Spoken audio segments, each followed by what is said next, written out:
The last Kethtar world burned under human plasma bombardment on a cold morning in March. Fleet Admiral Park Seogen stood on the bridge of Rainbow Bridge's vengeance, watching an entire planet die.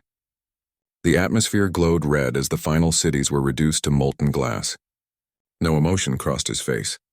This was not victory. This was simply the completion of necessary work.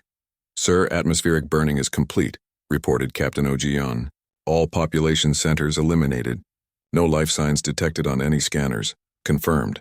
All Kethtar military assets destroyed. All infrastructure eliminated. Atmospheric processing complete. Population count 0. Admiral Park Seogen turned to his communication officer. "Send the final report to Earth. The Kethtar Empire no longer exists." The bridge crew worked quietly at their stations. They had spent 18 months systematically erasing an entire species from the galaxy. The work was finished, but no one celebrated. This had never been about glory or conquest. It had been about sending a message that would echo across the stars for generations.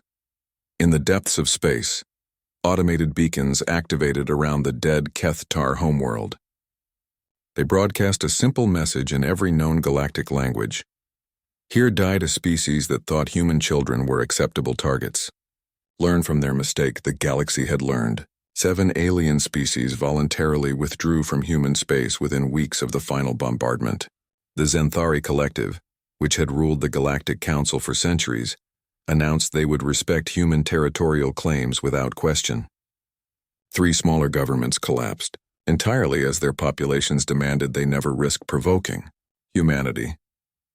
President Song Mirai addressed the Terran Federation Council for the final time regarding the Kethtar situation. Behind her, the memorial display showed 847 names. Children who would never grow up. Children who would never find adoptive families. Children whose deaths had changed the balance of galactic power forever. "Citizens of humanity," she began. "Today marks the end of Operation Starfall. The species that murdered our children at Rainbow Bridge no longer exists. They have been removed from the galaxy completely and permanently." The council chamber was silent. Representatives from 400 human worlds had voted for total extinction, and they had gotten exactly what they requested. Let this moment be remembered across human space. We are a peaceful species. We prefer negotiation to violence. We welcome other races as friends and trading partners. But if you harm our children, we will erase you from existence. Not quickly, not mercifully, but completely. She paused, looking directly into the cameras that would broadcast her words across human space. The Kethtar learned this lesson too late. May others be wiser. Meanwhile, Park Yuna was overseeing construction of the Memorial Foundation's newest project. The new Rainbow Bridge Station would be the largest orbital habitat in human space, designed to house 10,000 orphaned children from across the galaxy. "Miss Park, the first residents will arrive next month," reported engineer Yu Jinwoo. "We have applications from families wanting to adopt, but also from species requesting protection for their own orphaned children." "Good. Let them come. Humanity protects all children now, not just our own." The station was more than an orphanage. It was a statement. Any species that valued their children's safety could place them under human protection. The implicit threat was clear: harm a child under human care and join the Kethtar in extinction. Admiral Park Seogen returned to Earth to find that humanity had fundamentally changed. The military was now the largest and most advanced in the galaxy. Shipyards that had once built civilian vessels now produced the most feared warships in known space. Scientists who had studied peaceful applications of technology now developed weapons capable of sterilizing entire star systems. "Admiral, intelligence reports that the Vorth Empire is considering expansion into the former Kethtar territory," reported General Cho Yunbi. "During a defense briefing, inform them that humanity claims those systems for memorial purposes. If they object, remind them what happened to the previous occupants." "Lisi, Vorth Empire withdrew their expansion fleets within hours." Dr. Lim Suman published her final report on the psychological warfare aspects of the Kethtar extinction. The document was classified, but its conclusions were shared with human diplomatic corps across the galaxy. "The complete destruction of the Kethtar has achieved strategic objectives beyond our initial projections," she wrote. "No alien species will consider targeting human civilians for the next several generations. The psychological impact of methodical extinction has proven more effective than any conventional military deterrent. She attached detailed studies of how other alien governments had reacted to humanity's demonstration of total war. The results were clear. Fear was more effective than friendship in preventing future attacks on human children. Captain Shin Raewon's sacrifice had provided the targeting intelligence that made Operation Starfall possible. Her name was engraved on the memorial wall of every human military facility, along with the 847 children she had helped avenge. Engineer Bae Hyunwoo continued developing new weapon systems, even though the immediate threat was gone. We must be prepared for the next species that thinks human children are acceptable targets, he told his design teams. The galaxy needs to know that the Kethtar were not a unique case. His new plasma cannons could crack planetary cores in minutes. His orbital bombardment systems could sterilize continents from light years away. His atmospheric processors could render entire worlds uninhabitable for millennia. The weapons were not built for conquest. They were built for extinction. In the ruins of former Kethtar space, human survey teams cataloged what remained. Dr. Nam Ji-hoon led scientific expeditions that documented the complete biological collapse of alien worlds. His reports would serve as both historical record and warning to other species. The atmospheric processors worked exactly as designed, he noted in his final summary. Complete ecosystem collapse occurred within projected timeframes. Genetic material degradation is proceeding on schedule. These worlds will remain uninhabitable for approximately 10,000 years. Major Kim Soo-hyun established permanent monitoring stations throughout the dead systems. Human sensors would watch for any signs of surviving Kethtar genetic material or attempts by other species to recolonize the poisoned worlds.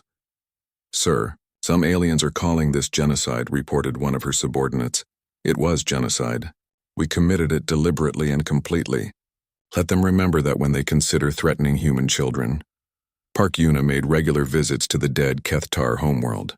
She walked through the empty cities where alien families had once lived. She saw the schools where young Kethtar had learned mathematics and history.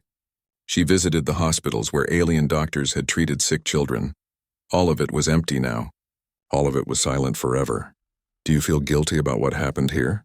Asked a documentary filmmaker who accompanied her. I feel satisfied, she replied. These people celebrated when our children died. They boasted about murdering innocents. They got exactly what they deserved. She paused beside a melted playground where young Kethtar had once played games. 847 human children died at Rainbow Bridge. 2 billion Kethtar died in response. The mathematics of proportional justice. New Rainbow Bridge Station officially opened 6 months after the last Kethtar world died. 10,000 children from dozens of species now lived under human protection. They attended human schools, played in human recreation areas, and learned that humanity would protect them with overwhelming force. At the opening ceremony, President Song Mirai cut the ribbon while Park Yuna watched from the crowd. Behind them, a wall displayed photos of every child who had died at the original Rainbow Bridge. Their sacrifice had created something new, a guarantee that no child anywhere in the galaxy would suffer the same fate. Today we honor their memory by protecting others, President Song Mirai announced. Let every species know humanity considers all children sacred. Harm them and face extinction. The galaxy's response was immediate and complete. Every known alien government sent formal guarantees that they would never target human civilians. Most went further, requesting human protection for their own vulnerable populations. The message had been received and understood. Humans would negotiate trade agreements. They would honor territorial boundaries. They would maintain diplomatic relationships and respect alien customs. But if you touched their children, they would erase your species from existence. Engineer Yu Jinwoo completed the final construction phase of New Rainbow Bridge Station while human deep space scouts established new monitoring posts throughout the galaxy. They watched for hostile alien movements. They listened for threats against human settlements. Most importantly, they prepared for the next species that might mistake human compassion for weakness. Such a species would discover that the Kethtar had not been an exception. They had been a demonstration. The children of New Rainbow Bridge Station slept safely in their beds, protected by the knowledge that their guardians had proven they would commit total genocide to keep them safe. It was a terrible protection, bought with the blood of an entire alien species. Operation Starfall began at a 6 Standard Galactic Time on a Tuesday that would be remembered forever. Fleet Admiral Park Seojin stood on the bridge of Rainbow Bridge's Vengeance, watching 50,000 human ships drop out of hyperspace around the first Kethtar military base. The aliens had been expecting retaliation, but not on this scale. Not with this level of coordinated fury. All ships commence primary assault, he ordered. The first phase lasted exactly 72 hours. Every Kethtar military installation in 17 star systems was reduced to floating debris. Their proud navy, built over centuries of conquest, became scrap metal drifting in space. Commander Lee Hyejin led the fighter squadrons that hunted down fleeing enemy ships. Her pilots had trained for 6 months with one goal. No Kethtar vessel would escape to threaten another human child. Eagle Squadron, I have 3 enemy cruisers trying to reach hyperspace, she reported over the comm system. Understood, Eagle Leader. Eliminate them. The enemy ships died in brilliant flashes of light. Admiral Park Seojin watched the tactical display as red dots representing Kethtar forces winked out one by one. Within 3 days, the aliens had lost 90% of their space-based military assets. But this was only the beginning. Phase 2 targeted infrastructure. Colonel Yoon Sang-hyuk commanded the orbital bombardment units that systematically destroyed every power grid, transportation hub, and communication network in Kethtar space. The aliens who had murdered human children in 37 minutes watched their civilization crumble over 37 days. Sir, Kethtar Command is attempting to surrender, reported the communication officer. No response, Admiral Park Seojin replied. Continue bombardment. The Kethtar Empire, which had taken millennia to build, collapsed in weeks. Their worlds went dark as power plants were destroyed. Their cities fell silent as communication networks were severed. Their people starved as supply lines were cut. Dr. Oh Seung-woo deployed the atmospheric processors from orbit around major Kethtar worlds. The devices would slowly poison the air over several years, making the planets uninhabitable. The aliens would have time to understand what was happening and why. Doctor, the atmospheric poisoning will take decades to complete, noted his assistant. Good. They should have time to think about what they did to our children. On the surface of SciFiPrime, Major Kim Soo-hyun led ground forces that occupied the capital city. Her orders were not to hold territory, but to document everything before destroying it. Every cultural artifact, every piece of history, every symbol of Kethtar civilization would be catalogued and then erased. Major, we have located the Kethtar Imperial Archives, reported Sergeant Lee Won-ho. Copy everything to our databases, then burn the originals. Humanity will remember their culture better than they will. The human soldiers worked methodically through the alien capital. They were not cruel to civilians, but they were utterly without mercy. Every statue was toppled. Every monument was demolished. Every symbol of Kethtar pride was ground to dust. Meanwhile, other galactic powers attempted to intervene. The Zenthari Collective offered to mediate a ceasefire. The Volm Confederacy threatened economic sanctions against humanity. 3 other species sent diplomatic envoys demanding negotiations. Ambassador Jung Min-seo delivered humanity's response at an emergency Galactic Council session. You watched them murder our children and did nothing. You stayed silent when they boasted about it. Your opinions are no longer relevant to humanity. The other aliens pressed for some kind of compromise. Surely the humans had made their point. The Kethtar had learned their lesson. Could there not be peace? The Kethtar killed 847 children to send us a message, Ambassador Jung Min-seo replied. We are killing their entire species to send you one. Human children are not acceptable targets. Ever. Back in Kethtar space, the systematic destruction continued. Fleet Admiral Park Seojin coordinated the most thorough military campaign in galactic history. Every inhabited world was being stripped of everything that made civilization possible. Captain Oh Ji-yeon commanded the ships responsible for destroying Kethtar agricultural systems. Farming equipment was melted from orbit. Crop fields were burned. Food processing facilities were bombed into craters. Captain, destroying their food production will cause mass starvation, observed her executive officer. They starved our children of life itself. This is proportional justice. The Kethtar Emperor made one final attempt at surrender. He broadcast a message across human frequencies, offering complete submission, territorial concessions, and massive reparations. President Song Mirai's response was broadcast to every ship in the fleet. The time for surrender passed when the first plasma beam hit Rainbow Bridge. You cannot negotiate with extinction. As the months passed, Kethtar worlds became uninhabitable one by one. The atmospheric processors did their work slowly but efficiently. The air became toxic. The water became poisoned. The soil became sterile. Major Kim Soo-hyun documented the final days of Kethtar civilization. The aliens who had once celebrated murdering human children now huddled in failing shelters, watching their homeworld die around them. They are requesting permission to evacuate their civilians to uninhabited worlds, reported her communication specialist. Denied. They chose to target civilians. They live with the consequences. On the bridge of Rainbow Bridge's vengeance, Admiral Park Seo-jin received regular updates from across the combat zone. Kethtar resistance had completely collapsed. Their government had ceased to function. Their military no longer existed, but the human fleet continued its work. This was not about military victory. This was about making a statement that would echo across the galaxy for millennia.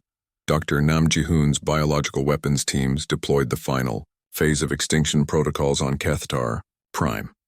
Engineered viruses that attacked specific alien DNA markers, bacterial agents that broke down Kethtar physiology at the cellular level, molecular machines that would prevent any Kethtar genetic material from ever functioning again. Doctor, these weapons will ensure no Kethtar can ever be cloned or genetically reconstructed, noted his research team. Good. They wanted to erase our children from existence. We return the favor completely. Park Yuna accompanied the fleet as a civilian observer, documenting everything for the historical record. She watched alien worlds burn and felt no satisfaction, only the cold completion of necessary work. Miss Park, how do you feel seeing the Kethtar homeworld destroyed? Asked a war correspondent. I feel that 847 children can finally rest. Their killers no longer exist to threaten anyone else's children. 18 months after Rainbow Bridge, Admiral Park Seo-jin received the final tactical report. Every Kethtar military asset had been destroyed. Every population center had been eliminated. Every world had been rendered permanently uninhabitable. The last Kethtar died on their poisoned homeworld, knowing that their species had chosen extinction when they chose to murder human children. The galaxy watched in stunned silence as humanity completed the most thorough act of vengeance in galactic history. An entire species had been methodically erased from existence. Not quickly, but slowly and completely, so that they understood exactly why they were dying. Other alien species immediately began withdrawing from human space. 7 governments recalled their ambassadors. 3 alien civilizations collapsed as their populations demanded they never risk provoking humanity. The balance of galactic power had shifted forever. Humans were no longer the peaceful newcomers who could be pushed around. They were the species that would erase you from existence if you harmed their children. The message was clear: test humanity's limits, and discover that they have none when protecting their young. The emergency session of the Terran Federation Council began 72 hours after the Rainbow Bridge massacre. President Song Mirai stood before representatives from 400 human worlds, her face carved from stone. Behind her, a massive screen showed the names and faces of 847 children. My fellow humans, she began, her voice steady and cold. We gather today not to mourn, but to decide. The Kethtar Empire has declared war on human children. They have made their intentions clear. Now we must make ours equally clear. Admiral Kang Tae-hyun stepped forward with military briefing files. For 30 years, he had commanded humanity's defensive fleets. He had fought pirates and raiders. He had protected human colonies from alien threats, but he had never prepared for total war. The Kethtar attacked Rainbow Bridge with 47 ships, he reported. Intelligence suggests this was a small fraction of their total fleet. They have approximately 2,000 vessels spread across 37 star systems. Counselor Lim Jae-hwa from the outer colonies raised his hand. Admiral, what are our military options? That depends on the Council's objectives. If we want to drive them back and secure our borders, we need a defensive strategy. If we want to make sure they never threaten human children again, he paused. That requires a different approach. The room fell silent. Everyone understood what he meant. Dr. Lim Soo-min, head of the Human Psychological Warfare Division, activated her presentation.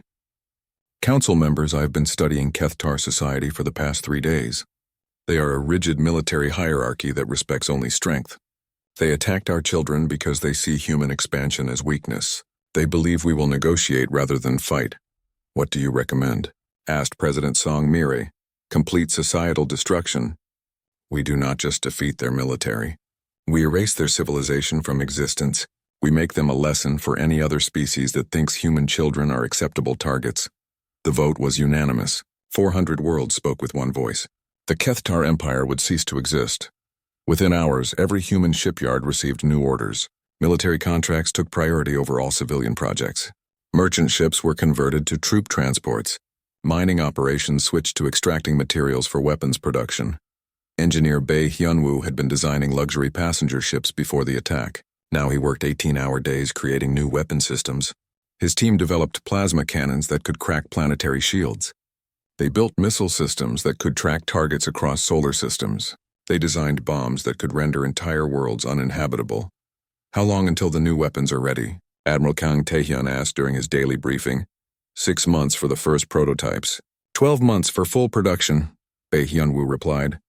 Make it 3 months and 6 months. Whatever resources you need, you have them. General Cho Yunbi received orders to mobilize every reserve unit in human space. The Federation had maintained small professional armies for policing and defense. Now she needed to create a war machine capable of conquering an entire alien empire. Sir, we are talking about millions of soldiers, she told Admiral Kang Taehyun. The logistics alone? General, find a way.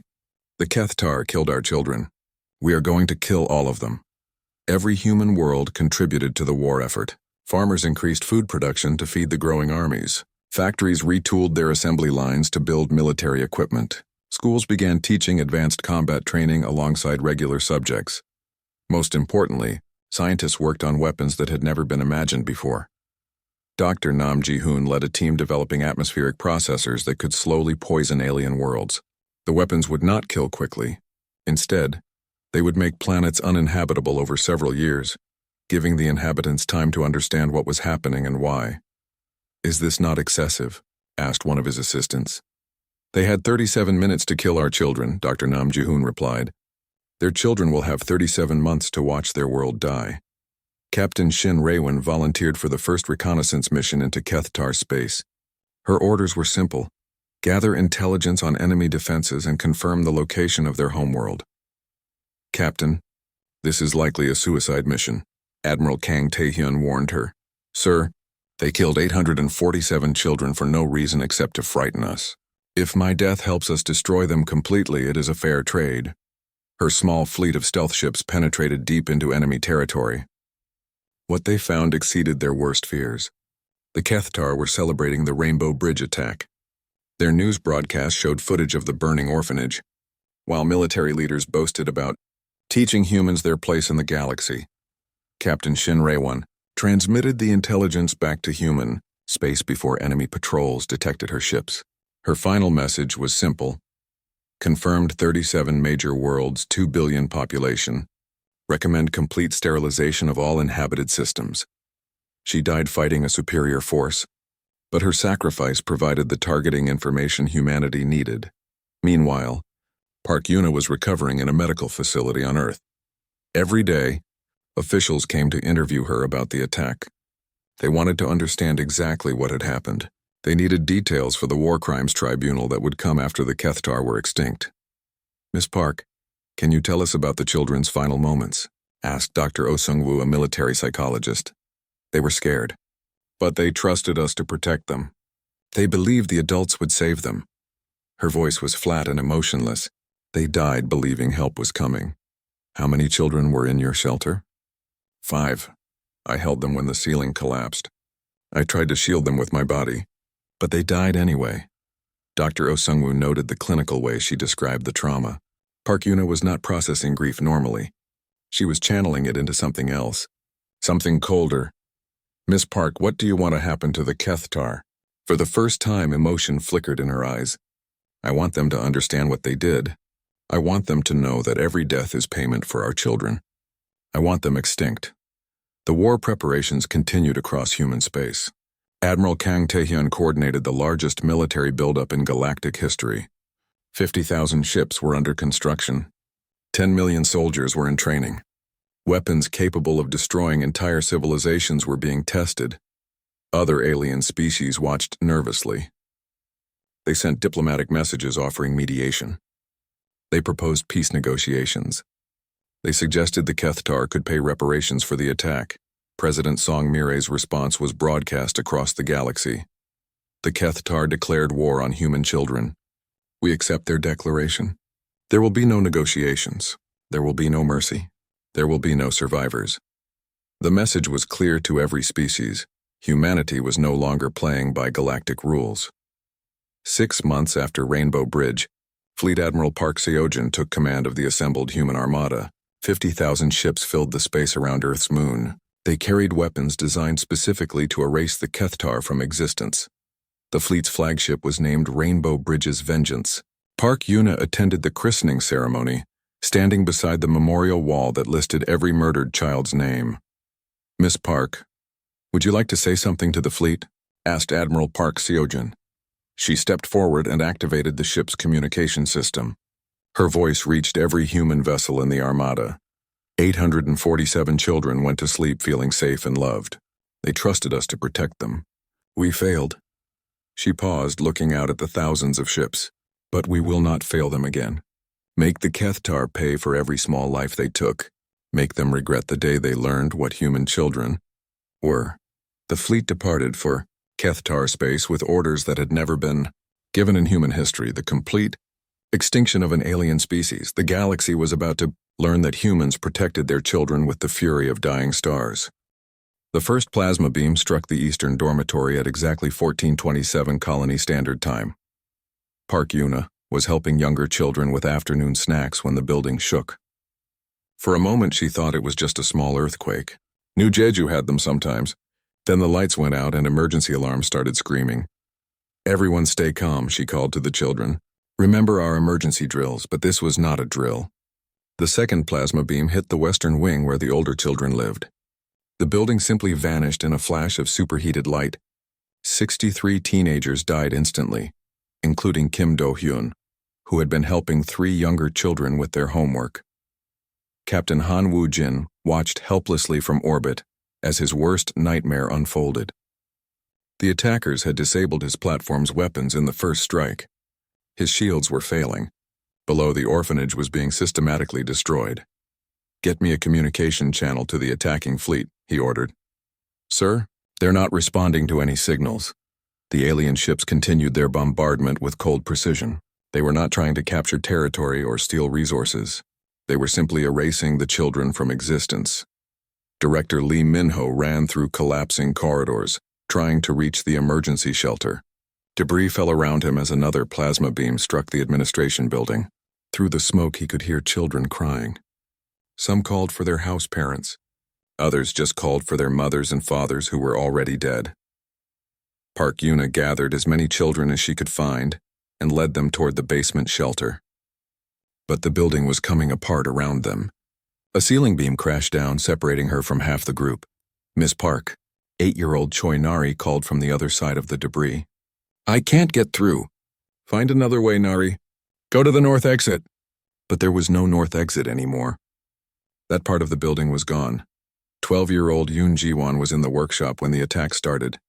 She immediately ran to the communication center, trying to send out a distress signal. Her fingers flew over the controls as explosions shook the building.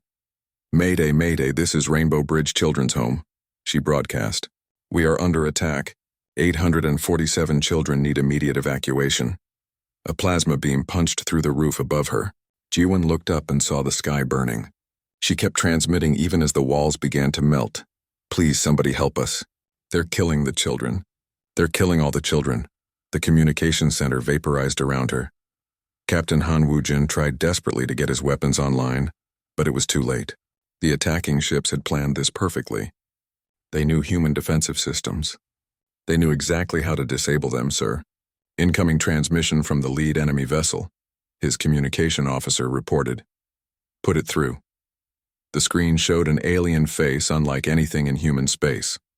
Reptilian features with cold, dark eyes. When it spoke, its voice was flat and emotionless. Human vessel you will observe and record. Your species expands too aggressively across our galaxy. This is the price of expansion. Your children die so you learn your place. The transmission ended. The bombardment continued. Down in the orphanage basement, Park Yuna held 5 terrified children while the building collapsed above them. The emergency shelter was designed to protect against storms, not military-grade plasma weapons. But it was all they had. "Miss Park, I'm scared," whispered a 6-year-old girl. "I know, sweetheart. I'm scared too. But we're together and that's what matters." The children huddled closer as another explosion shook their shelter. The emergency lights flickered and went out. In the darkness, Park Yuna told them stories about brave heroes and happy endings, even as she knew there would be no happy ending for them. Director Lee Min-ho found himself trapped in what remained of the medical center. 3 injured children lay on emergency cots. He tried to move them, but debris blocked every exit. Through a hole in the wall, he could see the playground where children had been laughing just hours before. Now it was a crater of molten glass. He pulled out a small photo from his wallet. It showed his first graduating class from 15 years ago. 23 children who had found loving families. They were adults now with children of their own. They were the success stories that made all the hard work worthwhile. "I'm sorry," he whispered to the photo. "I couldn't protect them." The medical center ceiling gave way. Director Lee Min-ho died holding the picture of children he had successfully saved, while failing to save the ones who needed him most. The bombardment lasted exactly 37 minutes. When it ended, Rainbow Bridge Children's Home was gone. The buildings were reduced to smoking rubble. The gardens were burned wastelands. The playgrounds were craters. 847 children were dead. Captain Han Woo-jin's damaged platform managed to launch 1 rescue shuttle before his remaining systems failed. The pilot found only devastation, no movement, no life signs, no survivors except one. They found Park Yuna in the collapsed basement, unconscious but alive. The 5 children she had been protecting were dead in her arms. She had used her own body to shield them from falling debris, but it had not been enough. When she woke up in the emergency medical facility, the first thing she asked was, "How many did we save?" The silence told her everything. The Kethtar fleet departed as suddenly as it had arrived. They left behind a message beacon broadcasting in all human languages. This is what happens when humans expand too far. Your children pay the price for your arrogance. Remember this lesson. News of the attack spread across human space within hours. The images were devastating. Small bodies in the rubble, melted playground equipment, the classroom where a teacher had been writing tomorrow's math lesson on the board when the plasma hit. But it was the personal items that broke people's hearts. A teddy bear that had somehow survived. A friendship bracelet half finished. A drawing titled "My Future Family" that would never be completed. The galactic community offered sympathy. Some alien species condemned the attack in official statements. Others said humans should have expected consequences for their rapid expansion.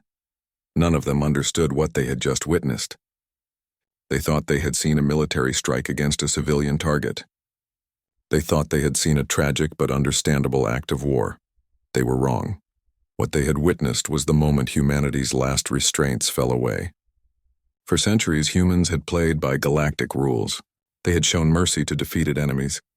They had honored treaties and respected territorial boundaries. They had tried to be good neighbors in a dangerous galaxy. The Kethtar had just taught them that mercy was weakness. Restraint was foolishness. Playing by the rules only worked when everyone followed them. 847 children had died to teach humanity this lesson. Their deaths would not be forgotten. Their killers would learn what happened when someone made humanity stop playing nice. Park Yuna lay in her hospital bed, staring at the ceiling. She was the only adult who had witnessed the attack and lived. She would carry their voices for the rest of her life. Every child who had called for help. Every small hand that had reached for safety that never came. She would remember. And she would make sure humanity never forgot. The galaxy was about to learn why you never hurt human children. The morning sun painted the hills of New Jeju in golden light. Director Lee Min-ho stood at his office window, watching children run across the green fields below. Their laughter carried on the wind like music. After 20 years running the Rainbow Bridge Children's Home, he still smiled at that sound. "Director Lee, the new arrivals are here," said Park Yuna. stepping into his office.